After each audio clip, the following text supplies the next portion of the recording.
Enzymes are really important proteins that speed up the rates of reaction, such as in photosynthesis, respiration, and protein synthesis. Enzymes are known as biological catalysts because they lower the activation energy of the reaction, hence speeding it up. They are unchanged at the end of the reaction and can be reused. Enzymes can work in different ways. Some enzymes help to break down large molecules into smaller ones, others build up large molecules from small ones, and some enzymes help change one molecule into another.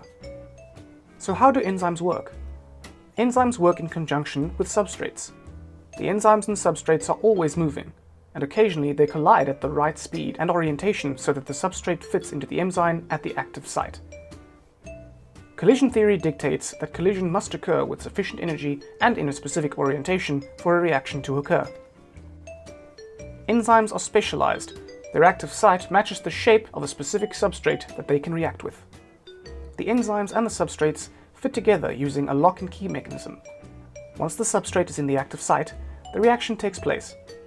The required product is produced, and the enzyme releases itself and carries on moving around.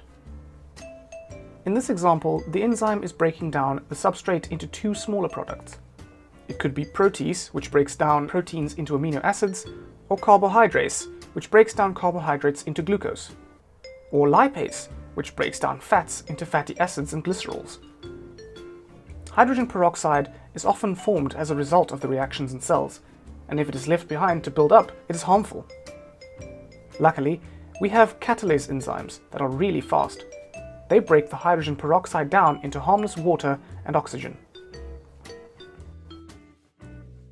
Enzymes can help build up molecules like this, but the process is still exactly the same. Whilst enzymes do fantastic things, they are sensitive. Each enzyme has optimum conditions under which it works best. Firstly, there needs to be enough substrate around. They need a high enough substrate concentration for the reaction that they catalyze. If there is too little substrate, then the rate of reaction is slowed. Sometimes, if there is too much product around, then the reaction slows because the enzymes and substrates have less chance of bumping into each other. So, the product needs to be removed for a higher rate of reaction. Enzymes also have optimum pH and temperature conditions. Up to a point, an increase in temperature causes increased rates of reaction because there is more heat energy. More energy means more collisions. However, above a certain temperature, the rate drops off due to denaturation. We will look at the effect of pH and temperature on enzymes in our video Denaturation of Enzymes.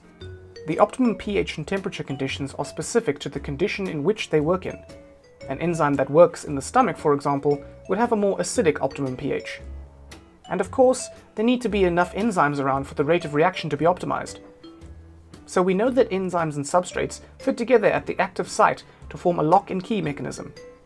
The enzyme then releases the product and can be used again. They are sensitive to temperature and pH, and there needs to be a sufficient enzyme and substrate concentration for reactions to occur.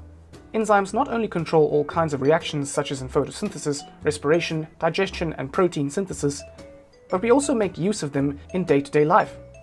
Protease and lipase enzymes are used in biological washing powders to remove proteins and fats from stains in our clothes.